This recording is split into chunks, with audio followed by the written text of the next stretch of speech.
الله الرحمن الرحيم. وعن أبي هريرة رضي الله عنه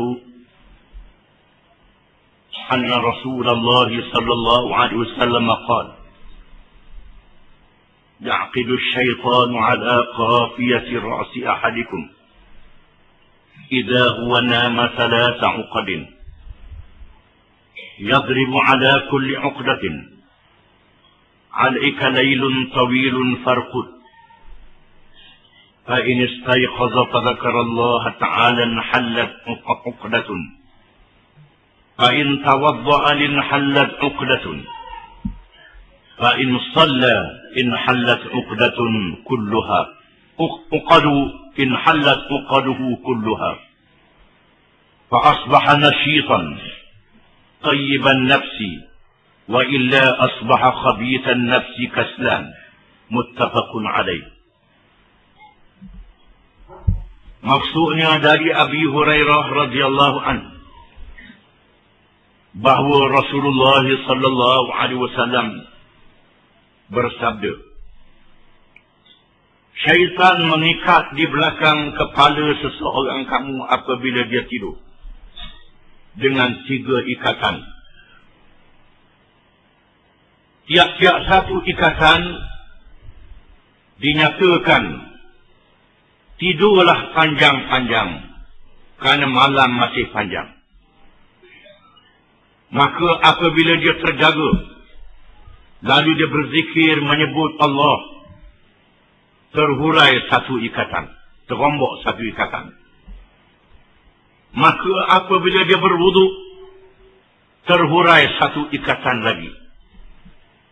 Dan apabila dia bersemayang, terhurailah semua ikatan-ikatan itu. Lalu dia bangun pagi dalam keadaan cerdas, jiwanya baik. Kalau tidak, dia berpagi dalam keadaan jiwa yang buruk dan pemalas. Hadis riwayat Bukhari dan Muslim. Hadis ini menyebut perkara yang gaib, yang wajib kita beriman. Alif Lam Mim, Dzalikal kitabu la raiba fihi hudan lil muttaqin alladzina yu'minuna bil ghaib wa yuqimuna as-salah wa mimma razaqnahum yunfiqun. Hingga akhirnya. Kitab ini tidak syak lagi memberi petunjuk kepada orang-orang yang bertakwa, iaitulah mereka yang beriman kepada perkara yang gaib, yang mendirikan sembahyang, yang membelanjakan harta. Di antara perkara gaib itu ialah syaitan. Syaitan sebahagiannya kita nampak. Syaitan manusia ini nampak. Cuma kita je dah kata dia syaitan, dia manusia. Yang tipu orang, yang kecek orang itu syaitan manusia. Kecek menyeleweng daripada agama. Alladzi yuwaswisu fi sudurin nas minal jinnati wan nas.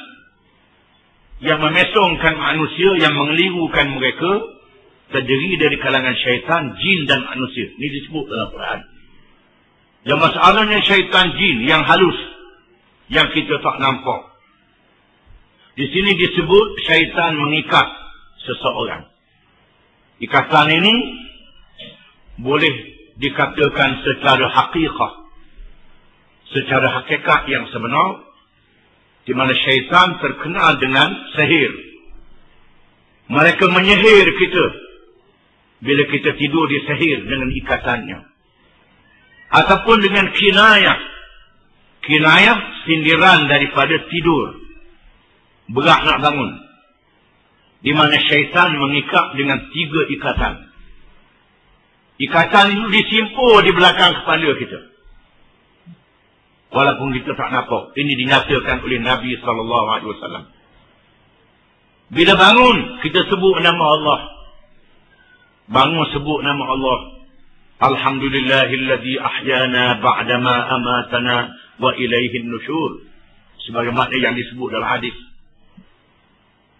Ataupun disebut dalam hadis, inna fi khalqis samawati wal ardi wa ikhtilafil layli wan nahar la ayatin li ulil albab, hingga akhir surah Al-Imran. Nabi baca ayat itu. Bila berzikir menyebut nama Allah, putus 1 ikatan, dirombak.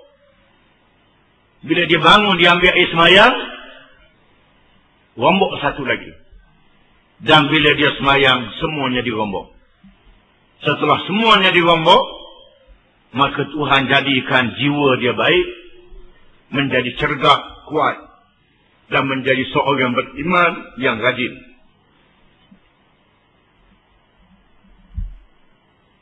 Wa an Abdullah bin Salam radhiyallahu anhu anna an-nabiy sallallahu alaihi wasallam qala ayyuhan nas afshu as-salam wa at'imu at-ta'am wa sallu bil-lail wan-nas niyam tadkhulul jannata bisalam.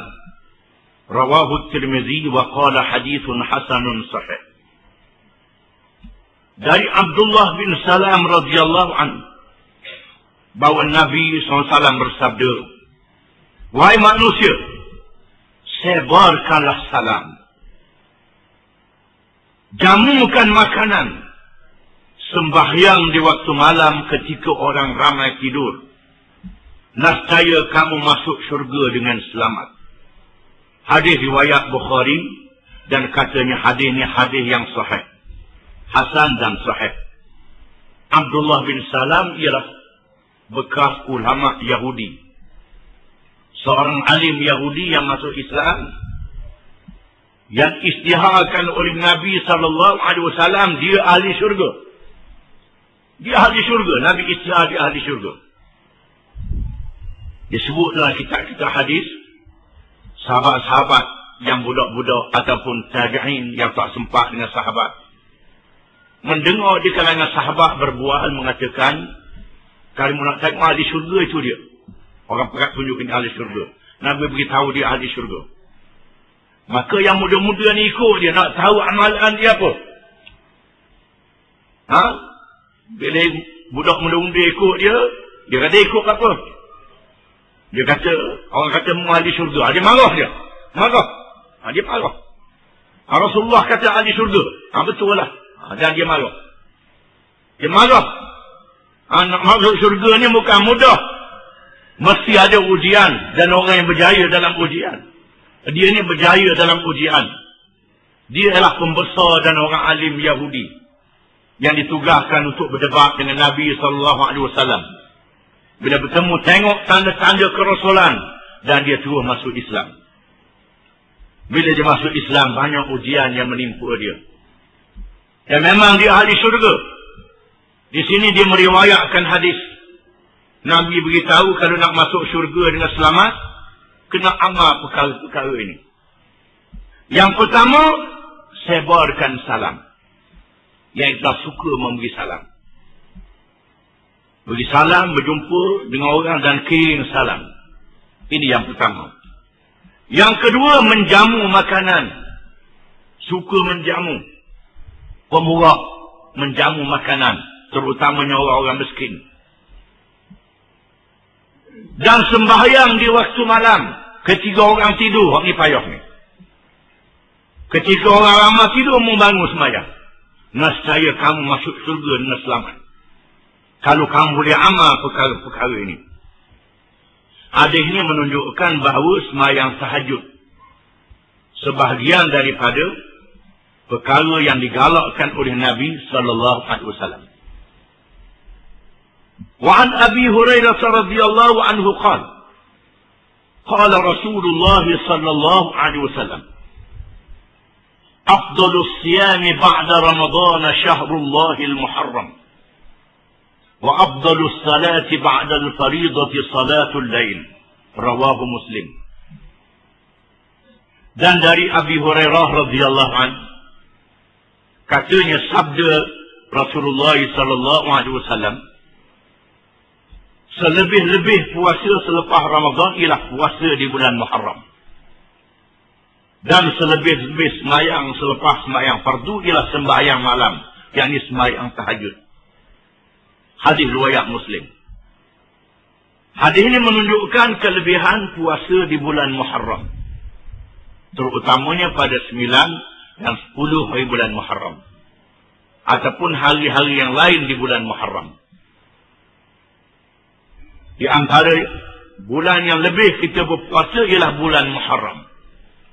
Yang pertama kerana dia masuk dalam Ashhurul Hurum, bulan yang diharamkan berperang. Bulan yang diharamkan, iaitulah Zulqa'dah, Zulhijjah dan Muharram serta bulan Rajab.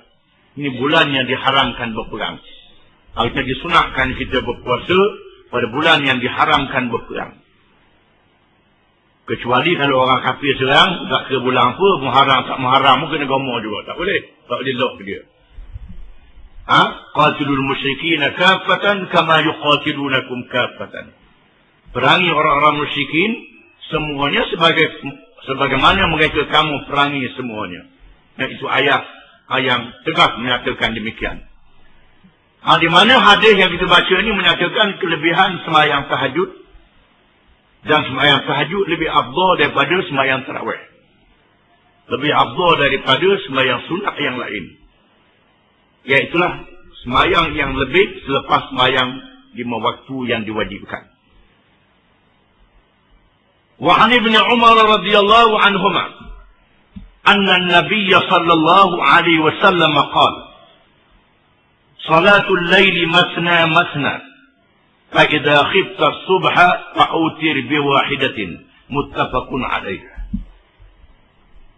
Dari Ibn Umar radhiyallahu anhuma bahawa Nabi sallallahu alaihi wasallam bersabda, sembahyang malam itu dua-dua.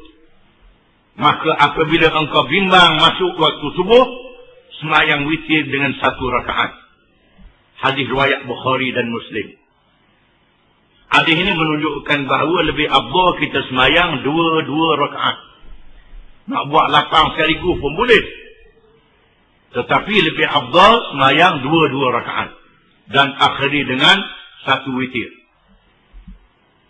Wa anhu qala kana an-nabiy sallallahu alaihi wasallam yusalli min al-laili masna wa yutiru bi rak'ah muttafaqun alaih.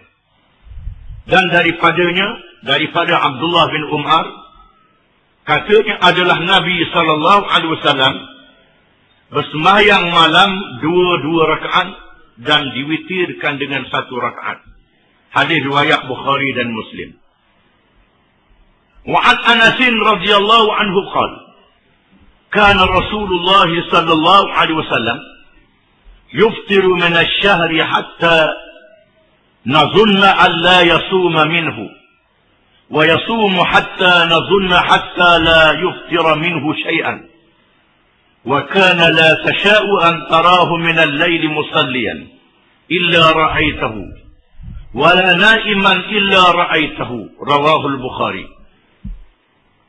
Maksudnya dari Anas radhiyallahu anhu, katanya adalah Rasulullah sallallahu alaihi wasallam berbuka daripada bulan, yakni dalam keadaan tidak berpuasa, sehingga kami menyangka bahawa dia tidak berpuasa daripada bulan itu. Dan dia berpuasa sehingga kami menyangka bahawa dia tidak akan berbuka sesuatu pun pada bulan itu. Dan adalah engkau tidak menghendaki untuk melihatnya di waktu malam. Dalam keadaan bersemayam, malaikat engkau melihatnya dia semayam.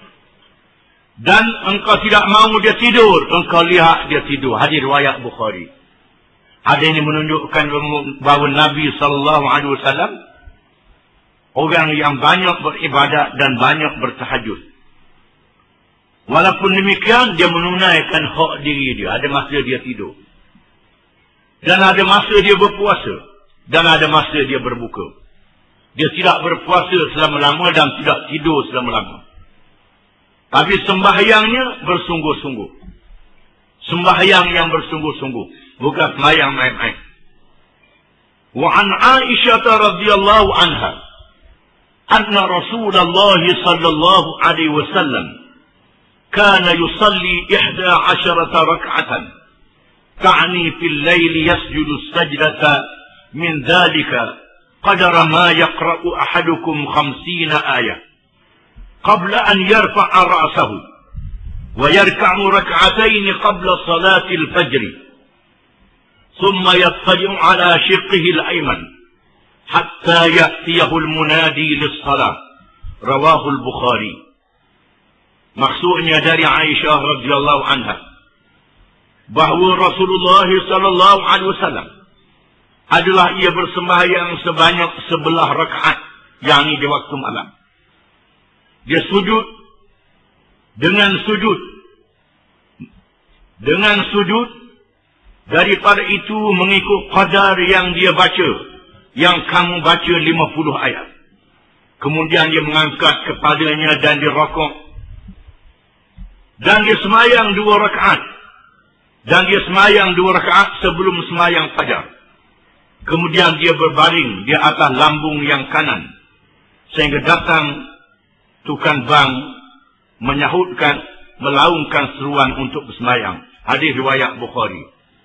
Hadis ini menunjukkan bahawa Nabi SAW sembahyang malam tidak lebih daripada 11 rakaat. Termasuk bulan Ramadan. Tak lebih dari 11 rakaat.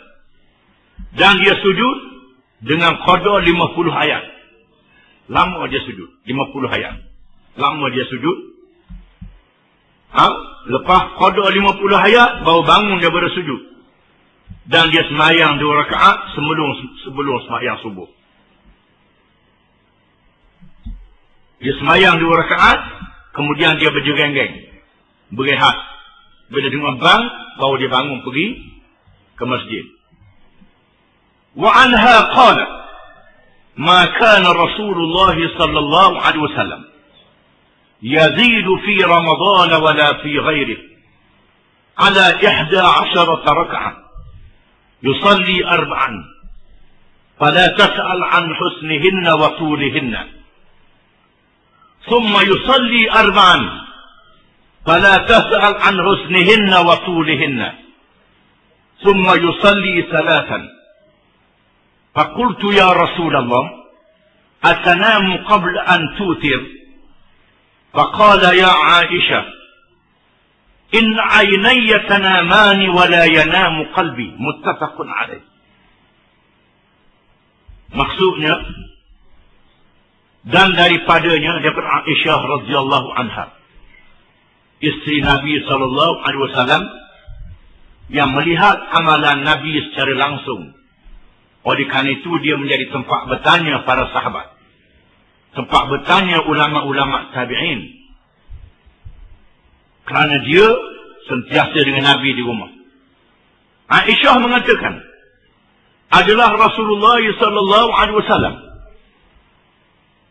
tidak bersembahyang lebih di waktu Ramadan dan lainnya daripada 11 rakaat.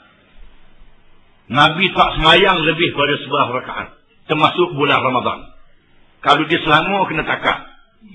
Kerana selama tak boleh, kena 20. Nak sembahyang 20 pun tak apa, saya dina umur suruh buat 20.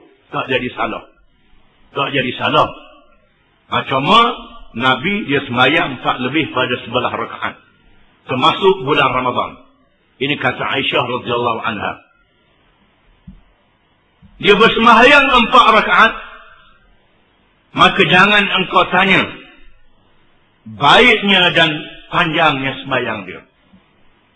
Kemudian dia sembahyang 4 rakaat, jangan engkau tanya baik dan panjangnya sembahyang.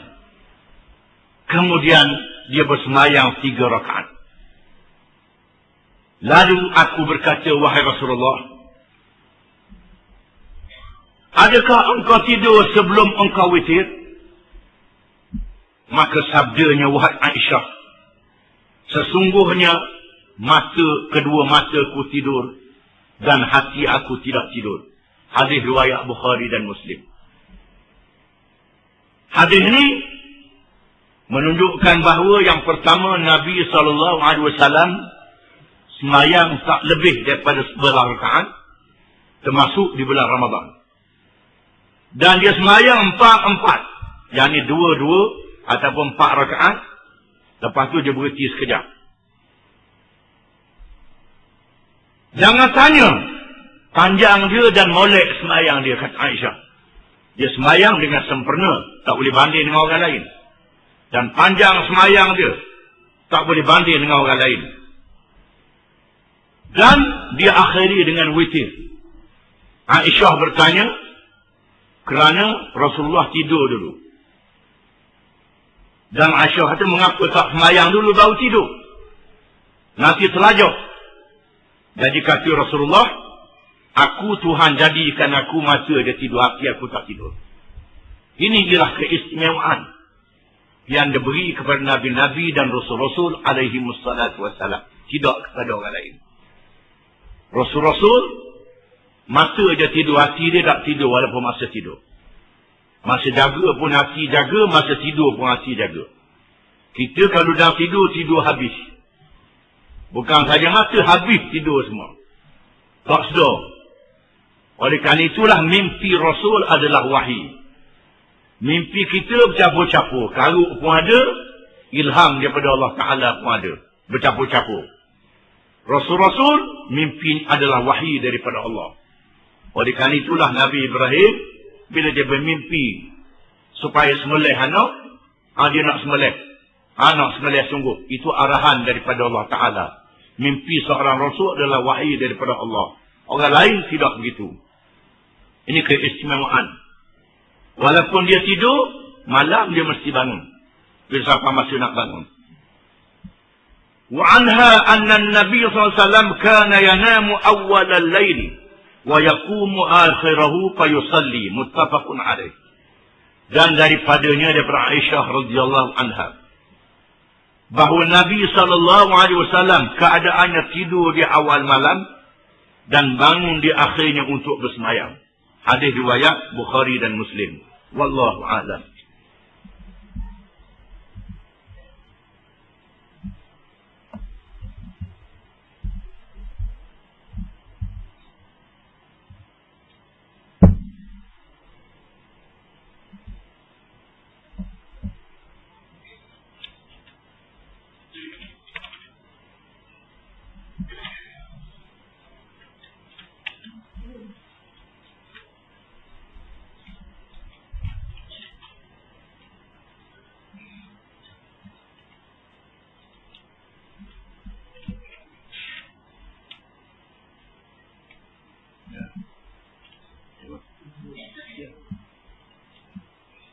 أعوذ بالله من الشيطان الرجيم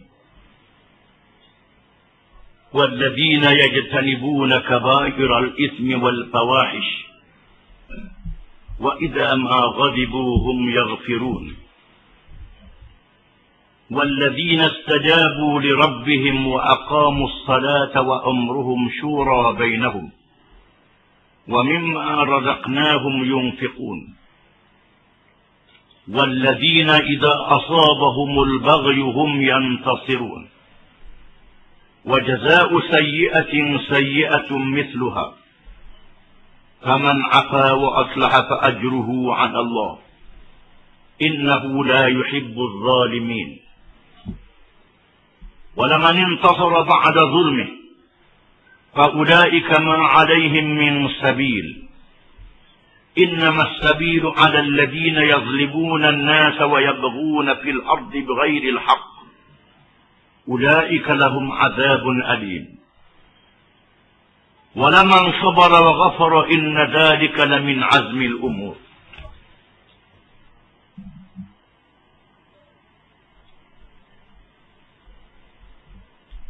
Maksudnya, dan juga lebih baik dan lebih kekal bagi orang-orang yang menjauhi dosa-dosa besar serta perbuatan-perbuatan yang keji. Dan apabila mereka marah disebabkan perbuatan yang tidak patut terhadap mereka, mereka memaafkannya. Dan juga lebih baik dan lebih kekal bagi orang-orang yang menyahut dan menyambut perintah Tuhannya serta mendirikan sembahyang dengan sempurna. Dan urusan mereka dijalankan secara bermesyuarat sesama mereka. Dan mereka pula mendermakan sebahagian dari apa yang kami berikan kepadanya. Dan juga lebih baik dan lebih kekal bagi orang-orang yang apabila ditimpa sesuatu perbuatan secara zalim, Mereka hanya bertindak membela diri semasa dan sekadar yang dikehendaki. Dan jika kamu hendak membalas, maka balas sesuatu kejahatan ialah kejahatan yang bersamaan dengannya. Dalam pada itu, sesiapa yang memaafkan kejahatan orang dan berbuat baik kepadanya, maka pahalanya tetap dijamin oleh Allah dengan diberi balasan yang sebaik-baiknya. Sesungguhnya Allah tidak suka kepada orang-orang yang berlaku zalim. Dan sesungguhnya orang yang bertindak membela diri setelah ia dizalimi, maka mereka yang demikian keadaannya tidak ada sebarang jalan hendak menyalahkan mereka. Sesungguhnya jalan untuk menyalahkan hanyalah terhadap orang-orang yang melakukan kezaliman kepada manusia dan bermahrajalela menceroboh di muka bumi dengan tidak ada sebarang alasan yang benar. Mereka itulah orang-orang yang beroleh azab seksa yang tidak terperi sakitnya. Dalam pada itu ingatlah, orang yang bersabar dan memaafkan kesalahan orang terhadapnya, sesungguhnya yang demikian itu adalah dari perkara-perkara yang dikehendaki. Dia ambil berat melakukannya.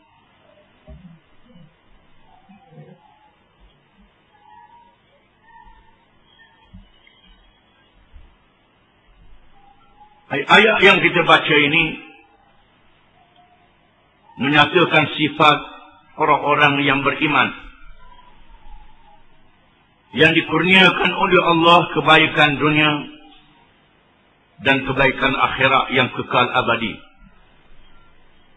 Orang-orang yang beriman, yang bertawakal kepada Tuhan mereka. Lilladzina amanu wa ala rabbihim yatawakkalun. Bagi orang-orang yang beriman dan mereka bertawakal kepada Tuhan mereka, yakni menyerah diri kepada Tuhan setelah mereka berikhtiar dengan cara yang diperintah oleh Allah. Walladzina yajtanibuna kaba'iral itsmi wal fawahish. Dan orang-orang yang meninggalkan dosa-dosa besar dan perbuatan-perbuatan keji. Dosa-dosa besar ialah dosa yang disebut besar dalam hadis, yang diberi amaran yang keras di dalam Quran, yang dikenakan hukuman-hukuman yang berat. Di antaranya yang disebut dalam hadis, ijtanibus sab'al mubiqat. Jauhlah kamu daripada 7 dosa besar. Qila wa ma hunna ya Rasulullah. Lalu ditanya, apa dia wahai Rasulullah? Jawab Rasulullah sallallahu alaihi wasallam, asyirku billah wa qatlun nafsi allati harrama Allah illa bil haqq was-sihr wa aklu riba wa aklu mal al-yatim wa qadf al-muhsanat al-mu'minat al-ghafilat wa tawalli yawm az-zahf. Yaitulah syirik, menyemutukan Allah dengan sesuatu yang lain. Yang kedua, membunuh orang dengan cara yang tidak sebenar. Yang ketiga, sihir, beramal dengan ilmu sihir, upah orang sihir, suruh orang sihir, memakan harta anak yatim, memakan riba, menuduh perempuan yang tidak bersalah dengan zina, dan lari di medan pertempuran bila menghadapi orang kafir di medan peperangan, kecuali berundur kerana taktik, kerana strategi, kerana bergabung dengan kawan untuk meneruskan perjuangan. Itu disebut dalam hadis 7 perkara. Dan disebut dalam Quran dosa-dosa yang dikenakan hukuman qisas dan hukuman hudud. Pukul orang, kata orang kena hukum qisas, itu dosa besar. Hukum hudud yang dikenali dengan hudud, berzina, merampok, mencuri, minum arak, itu termasuk dalam dosa besar. Ataupun yang disebut hukuman, tapi amaran yang keras dalam Quran, memakan riba, mengumpat, makan riba. Maka riba, kesalahan dia tak sampai hudud, tak sampai kisos. Ta'zir saja. Dan juga mengumpat. Mengumpat cakap-cakap itu saja. Tapi Allah Ta'ala banding dengan yang makan bangkai. Di sini menunjukkan dosa-dosa yang besar. Banyak yang disebut dalam Quran, yang diberi amaran yang keras. Itu dosa-dosa besar. Di mana dosa-dosa besar ini tidak dihilangkan malaikat dengan dia bertaubat. Dengan istighfar. Dengan syarat-syarat taubat.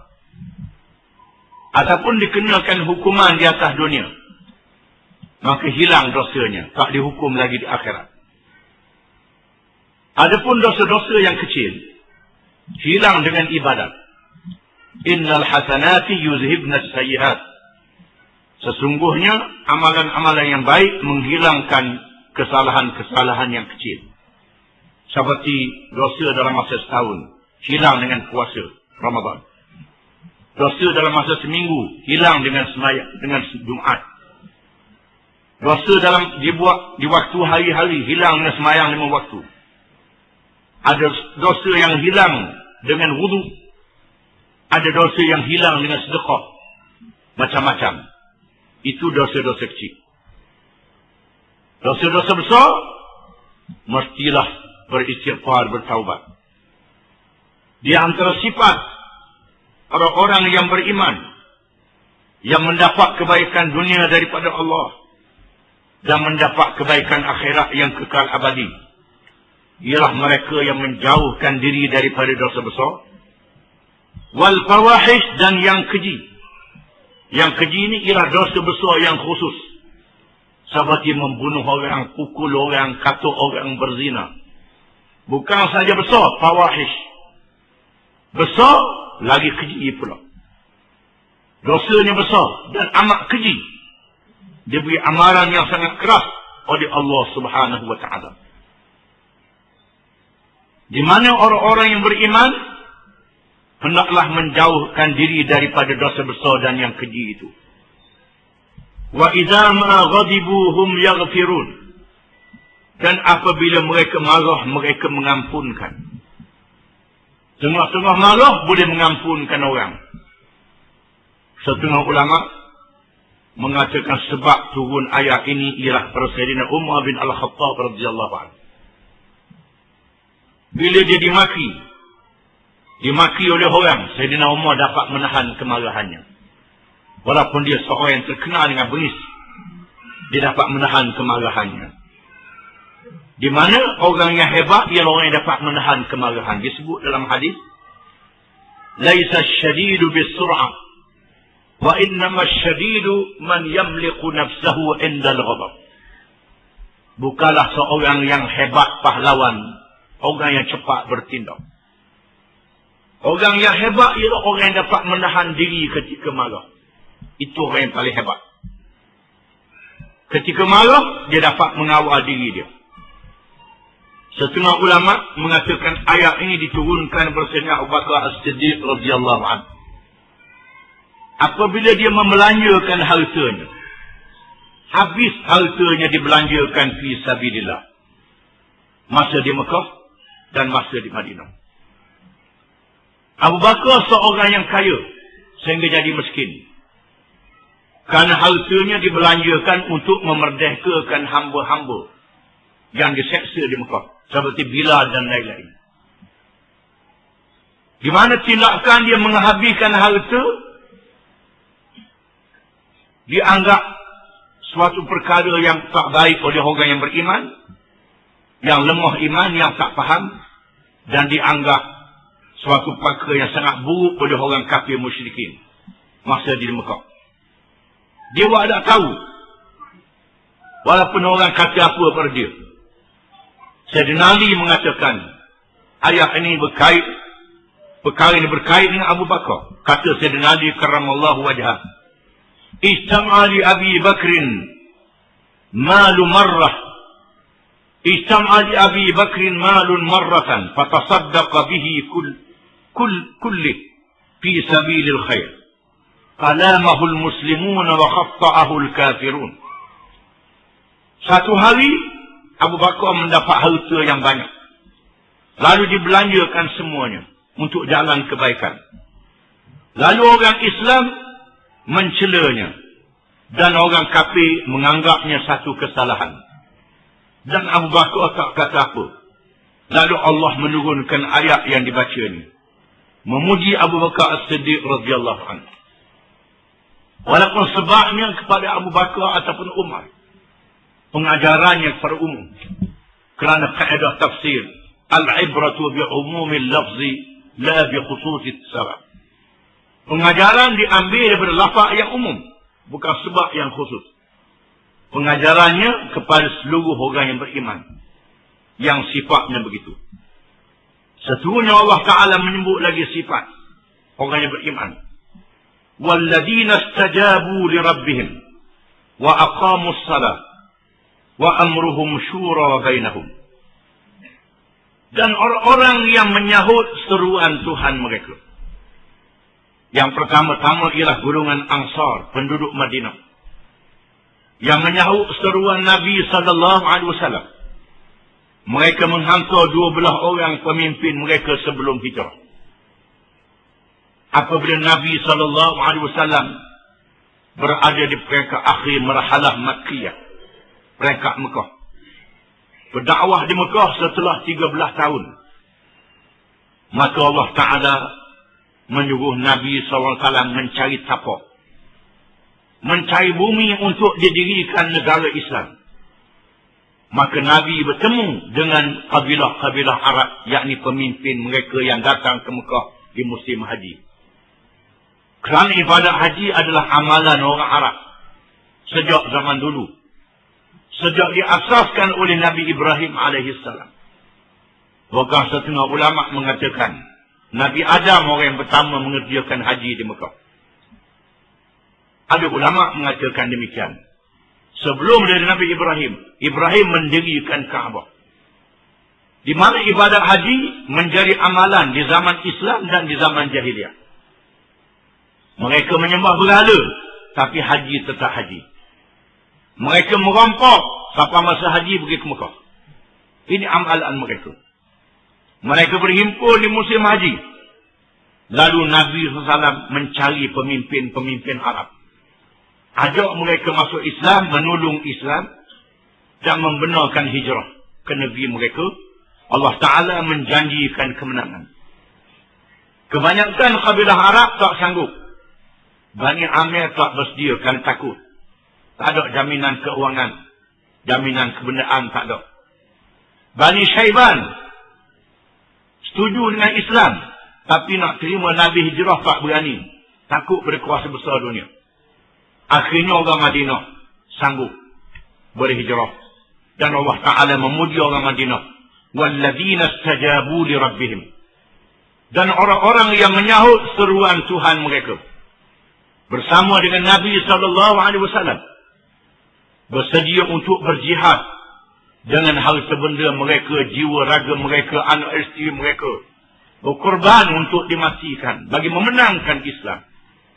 Ini orang Madinah. Itu kehebatan mereka. Dan mereka dikenali dengan golongan Ansar. Iaitulah golongan yang membantu, yang menolong agamanya dan orang-orang yang berhijrah kerana agama. Wa aqamus salat. Dan mereka itu mendirikan sembahyang, yakni pada waktunya. Dengan syarat-syaratnya, rukun-rukunnya dan adab-adabnya. Yang menunaikan sembahyang dengan cara yang betul. Sebagaimana yang diajar oleh Rasulullah SAW. Dengan sabdanya, Sallu kama ra'aitumuni usalli. Bersemayanglah kamu sebagaimana kamu tengok aku semayang. Aku buat semayang macam mana? Bukan semayang reka-reka. Semayang sebagaimana Nabi SAW semayang. Maka semayangnya diterima oleh Allah Ta'ala. Semayang menjadi amalan yang pertama yang dihisap pada hari kiamat kelak. Semayang adalah tiang agama Islam. Dalil kepada orang yang beriman. Itu semayang. Wa amruhum syura bainahum. Dan urusan mereka bermesyuarat dalam apa-apa perkara yang perlu dibincangkan. Di antara sifat orang yang beriman ialah bermesyuarat. Mesyuarat mana berbincang dengan orang yang boleh diambil fikiran mereka. Di kalangan orang yang cerdik, yang bijak dan orang yang ada pengalaman. Mesyuarat ini mestilah dalam perkara yang tidak ada nas.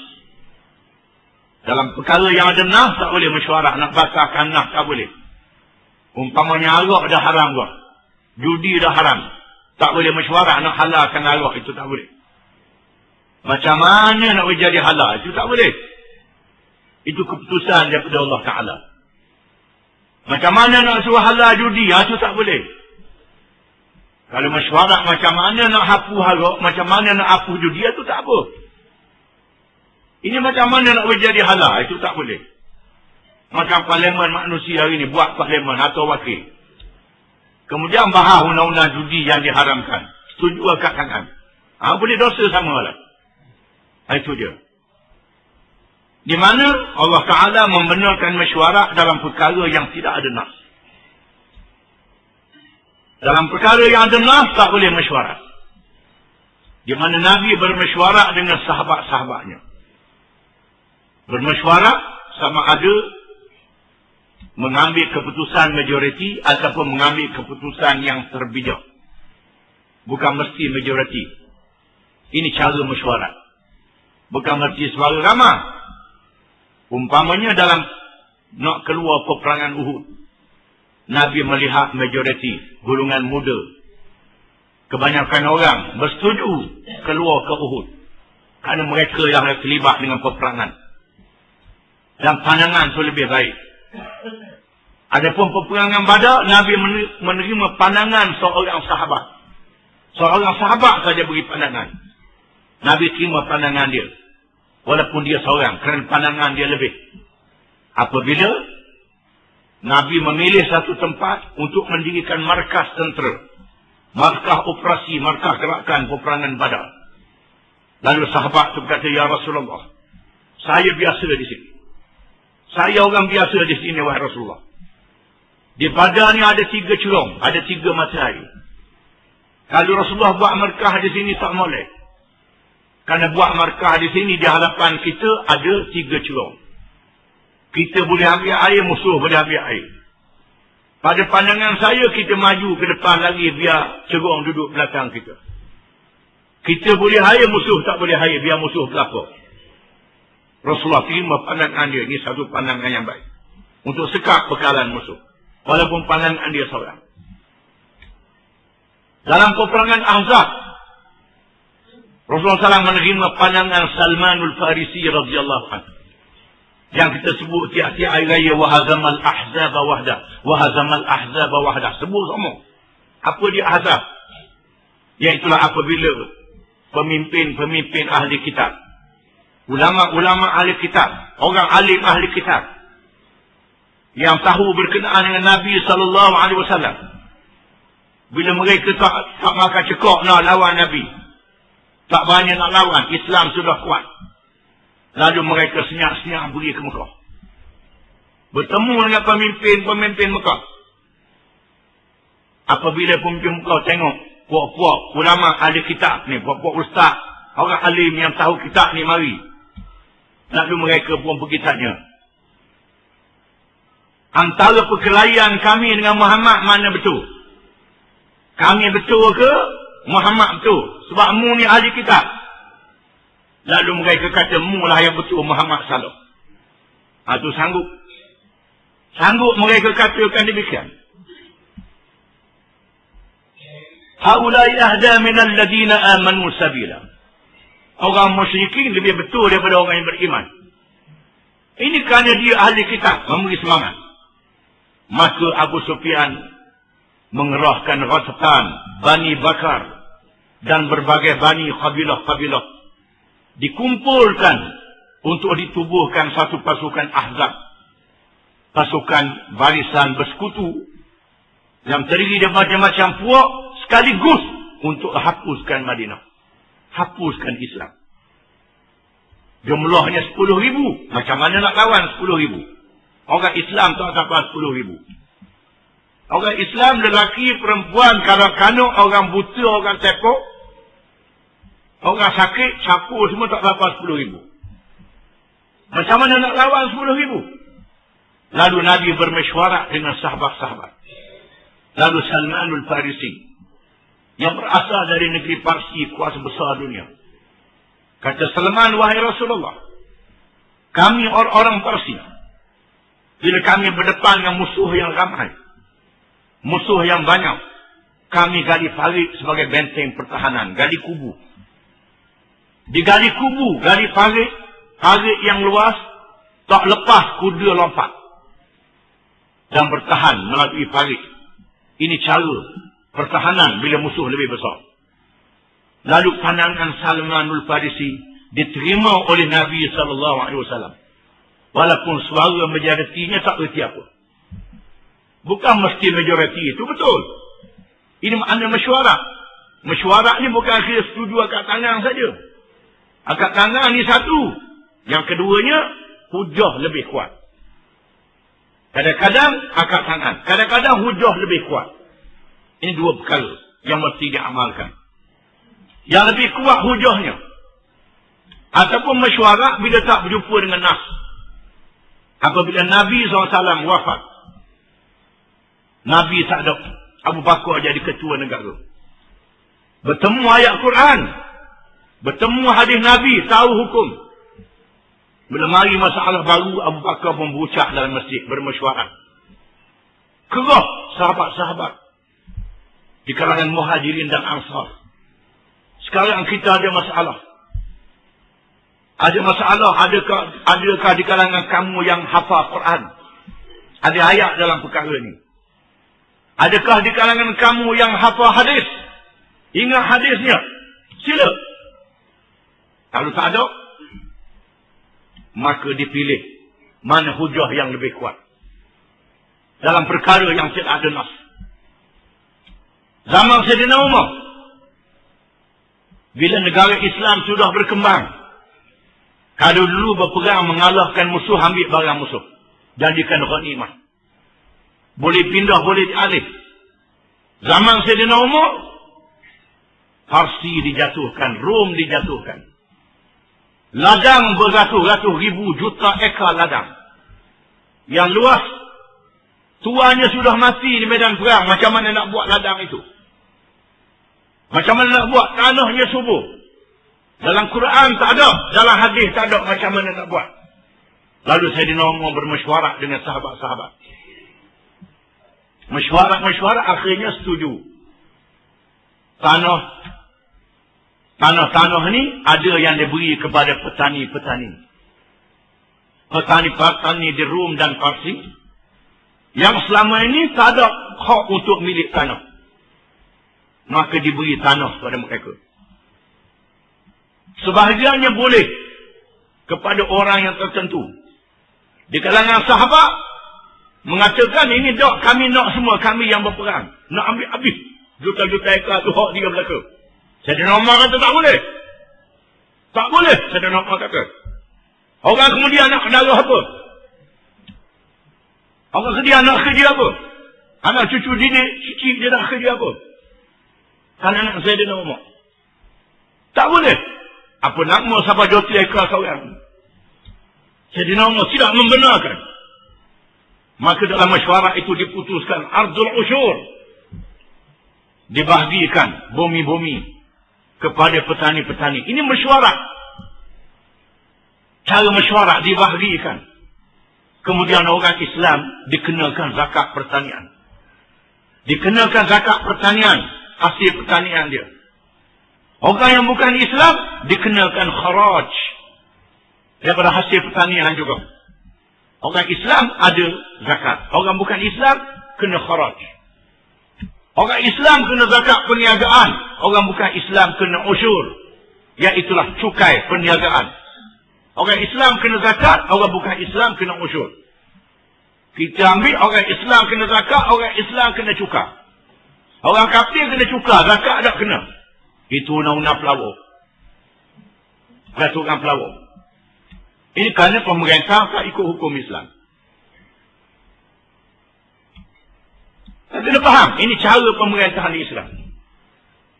Maka bermesyuarat, bincang-bincang, keputusannya begini, dan menjadi hukum. Menjadi hukum yang dicatat oleh ulama di dalam kitab fiqh.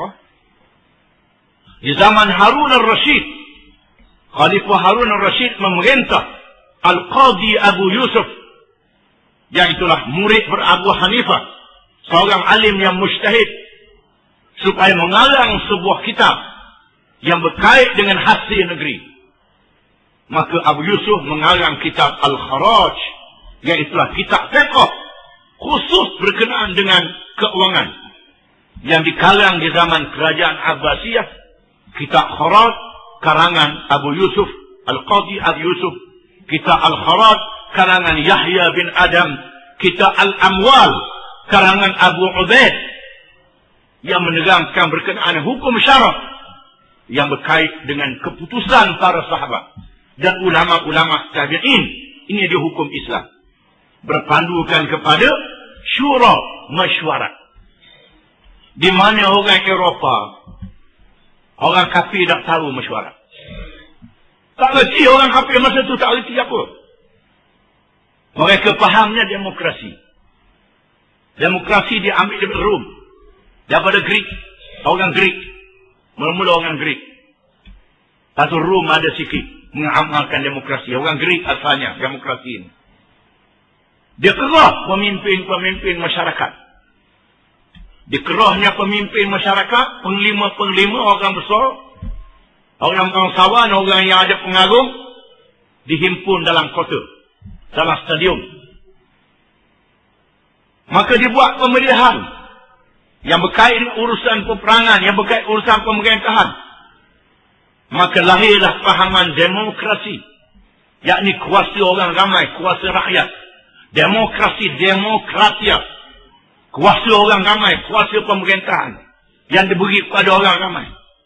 Kemudian orang barat pun ambil, orang Perancis, orang England, Jerman ambil demokrasi, di mana hamba abdi tidak ada hak, orang perempuan tidak ada hak, orang miskin tak ada hak. Dia cerdik macam mana sekalipun, kalau dia orang miskin, dia tak layak hadir dalam mesyuarat.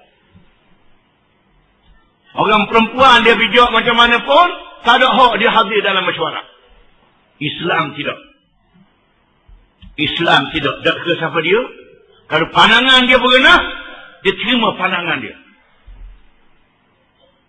Nabi SAW dalam peristiwa Hudaybiyah, apabila dimeteraikan perjanjian Hudaybiyah, dibuat perjanjian Hudaybiyah, Nabi mempunyai pandangan yang jauh. Dalam perjanjian itu tak boleh berperang dalam masa beberapa tahun. Mana-mana orang Islam dari Madinah yang lari ke Mekah, tak boleh hantar balik. Mana-mana orang Mekah yang lari ke Madinah, kena hantar balik.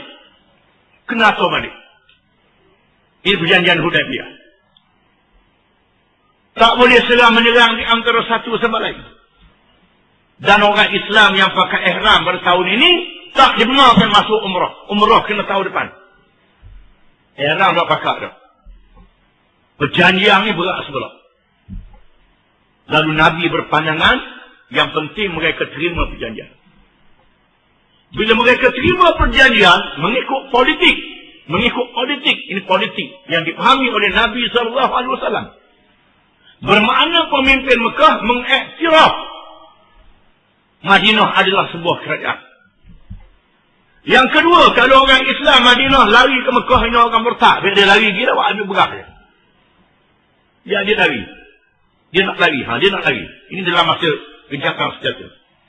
Orang Mekah yang masuk Islam, yang lari ke Madinah, kena atur balik. Ada apa atur balik, dia duduk di Mekah, biar dia bertawaf. Jadi tak boleh kacau. Ada sahabat tu yang masuk Islam di Mekah. Dia tak lari Mekah, dia lari ke lain. Dia lari di gunung. Lari di gunung, dia tengok orang kafir, lalu dia serang. Hak ni Rasulullah kata, aku tak ada nak kawal ni.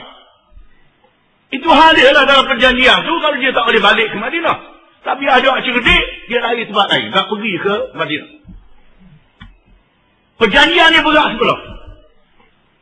Terutamanya mereka sudah pakai ihram. Ihram dah pakai. Dalam perjanjian tak boleh masuk, tak boleh buat umrah tahun ni. Sudah tentu dah naik marah belaka. Sayyidina Umar kata, tidakkah Rasulullah ni Rasulullah? Ya, aku Rasulullah. Tidakkah mereka tu kafir? Sesat. Terus kata ya, kafir, sesat. Dah pasal apa? Kita tak boleh masuk umrah tahun ni. Ada tak masuk? Tak masuk lah kata Rasulullah. Siap Sayyidina Umar balik.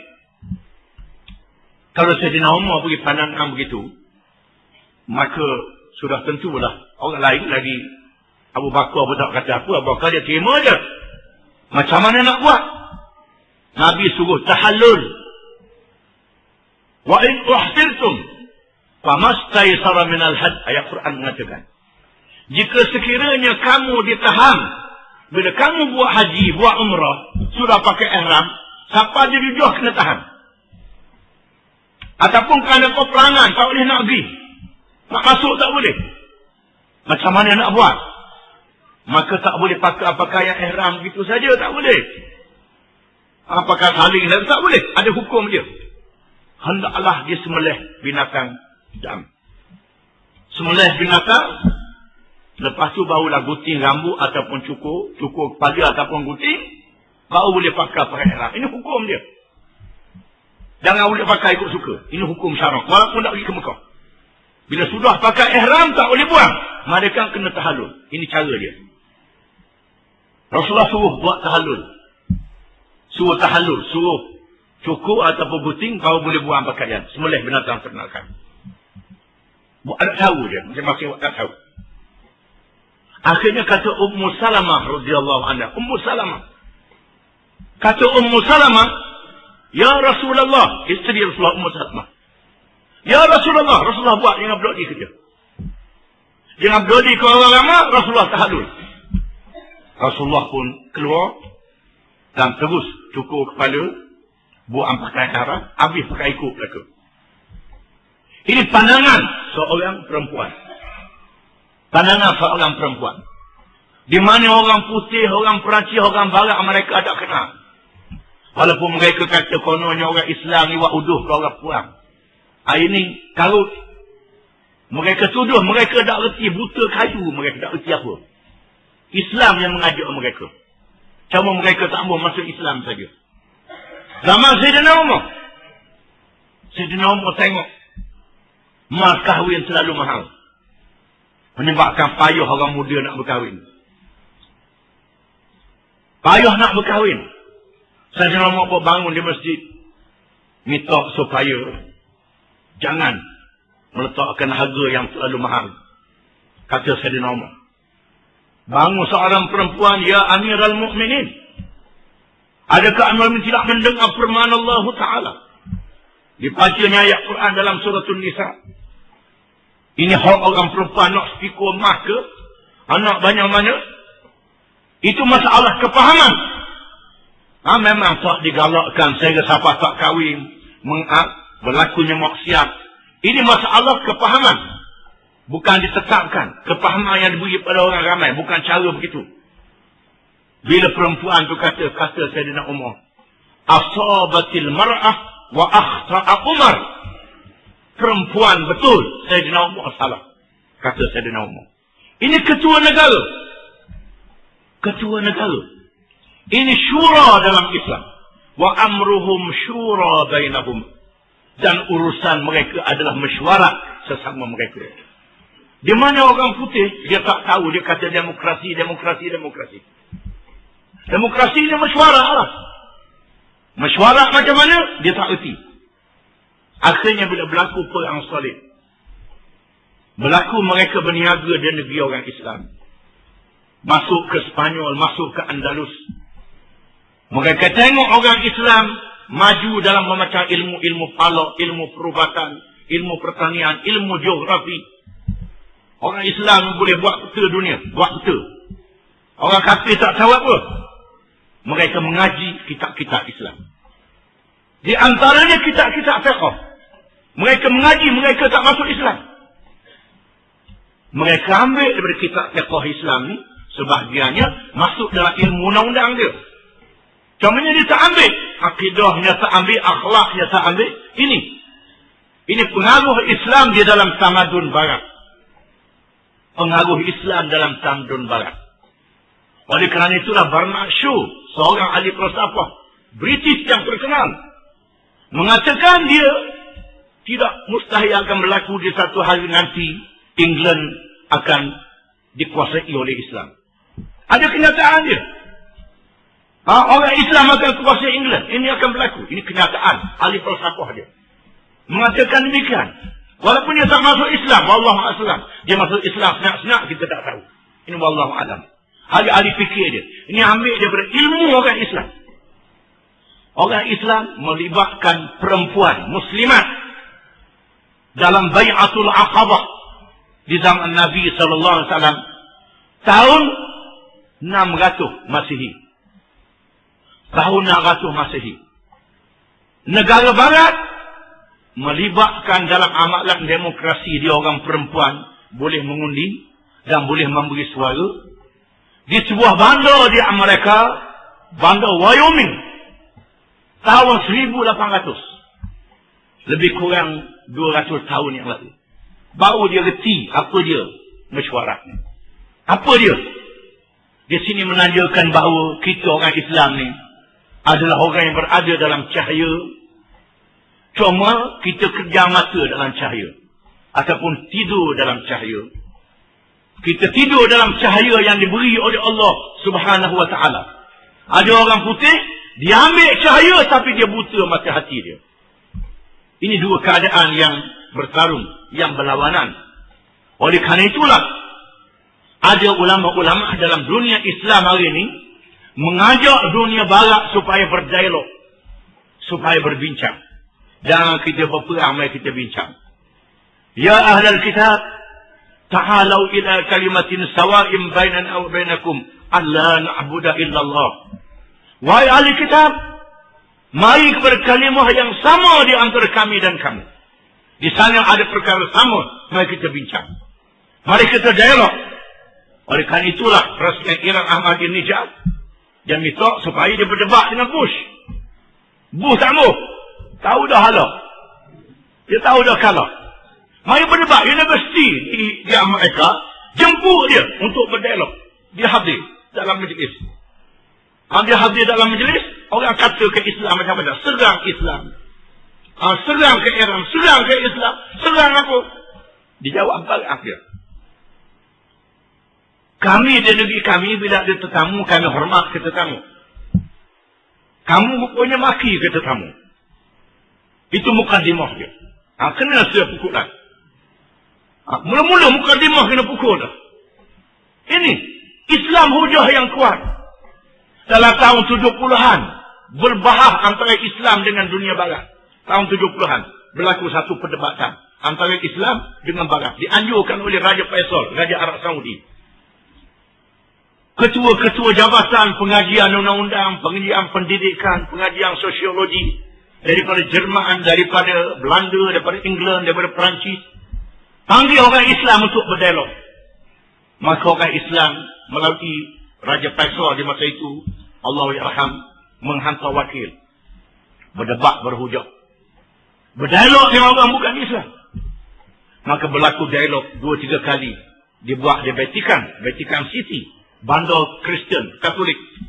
Di Rom. Kemudian dibuat di Riyadh, Arab Saudi tahun 70-an. Berdialog, dia tak boleh nak jawab. Akhirnya dia kata, hasil daripada kita berbincang ni, nampaknya Islam ni banyak benda-benda yang bagus, yang molek. Cumanya di sana ada undang-undang yang ganas. Undang-undang yang ganas. Pencuri dipotong tangan. Orang curi kena kat tangan. Dia sebut dia tidak sebut undang-undang lain. Pencuri dipotong tangan. Kat tangan pencuri ini ganas. Salim.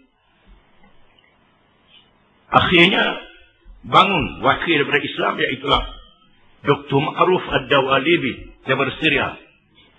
Dr. Ma'ruf kata, sebelum kamu nak bincang dengan orang Islam, kamu kena tahu apa arti agama mengikut ajaran kamu, dan apa arti agama mengikut ajaran Islam.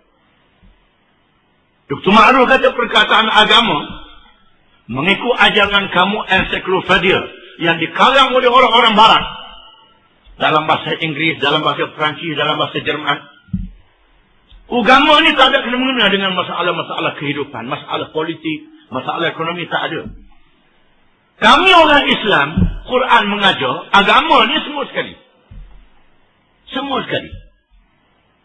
Bila sebut hukum agama, kita tak boleh tengok zahir hukum itu saja. Kena bahas dari segi pendidikan, dia bahas dari segi macam-macam. Hukuman hudud potong tangan ni berkait dengan ekonomi. Kalau negeri huru-hara, tak boleh potong tangan. Dia mencuri kerana lapar, gaji tak cukup, tak boleh potong tangan. Barang disimpan tepat tak patut, tak boleh potong tangan. Syarat dia, 1, 2, banyak syarat dia. Hukum potong tangan ni pula, kamu kena lihat dari segi kehaibatan. Kehaibatan undang-undang. Undang-undang tu kena ada haibat. Kalau undang-undang tak ada haibat, orang tak takut ke undang-undang. Orang tak takut ke undang-undang. Undang-undang tak ada faedah apa. Mesti ada haibat. Yang pentingnya undang-undang tu ada haibat yang boleh mengobati penyakit. Undang-undang potong tangan ni kehaibatan dia, kata Dr. Ma'ruf. Di Arab Saudi dalam masa 20 tahun. Dalam masa 20 tahun, dipotong tangan pencuri. Kamu tengok sendiri, kedai-kedai ditutup dengan kain. Tak payah pintu besi masa itu. Masa itu. Keamanan yang terjamin. Dalam masa 20 tahun, tak sampai 10 orang dipotong tangan. Tak sampai 10 orang kena ke tangan. Aman. Pencuri takut. Di Amerika, saya tak mahu sebut seluruh Amerika, sebut satu bandar New York. Satu bandar New York, kata Dr. Ma'ruf. Satu bandar New York, hukum potong tangan tak ada. Pakai undang-undang kamu. Bukan 10 tahun, satu malam. Bukan 20 tahun, satu malam. Berapa rompok berlaku? Berapa mencuri berlaku? Berapa pembunuhan pun boleh berlaku? Bukan putus tangan, bunuh. Mana lebih baik kita potong tangan dalam masa 20 tahun berhenti curi. Keamanan terjamin. Dengan dok potong tangan dalam masa semalam, bukan saja tangan, nyawa boleh melayang. Mana lebih baik dalam perkara ini? Itu banyak hujah-hujah yang diberi. Akhirnya musuh-musuh Islam itu mengaku kalah. Tak boleh. Tak boleh berhujah, tak boleh berdebat. Oleh kerana itulah sehingga hari ini mereka tak bersedia nak bincang dengan Islam. Kalau nak bincang, Quran dan hadis ni tolong. Kita orang Islam tak boleh. Tak boleh betul asa dalam perkara ini. Quran dan hadis ni senjata besar bagi kita orang Islam. Jadi panduan. Panduan kita, ini adalah petunjuk daripada Allah. Di mana kita ada mesyuarat, ada Quran dan ada hadis. Ini kekuatan yang Allah Ta'ala sebut dalam Quran. Wa mimma razaqnahum yunfiqun. Daripada apa yang kami rezekikan kepada mereka, mereka belanjakan. Mereka belanjakan di antara tidak bakhil dan tidak boros. Mereka belanjakan dengan bijak, dengan baik, jangan boros dan jangan bakhil. Ini dua perkara yang dikeji oleh Allah Subhanahu Wa Ta'ala. Jangan boros, jangan membazir dan jangan bakhil. Ini sifat yang buruk. Hendaklah kita sifat yang mulia, iaitulah membelanja mengikut hukum syarak dan mengikut batas-batas syarak yang wajib, yang sunat dan yang diharuskan oleh Allah. Wallahu a'lam.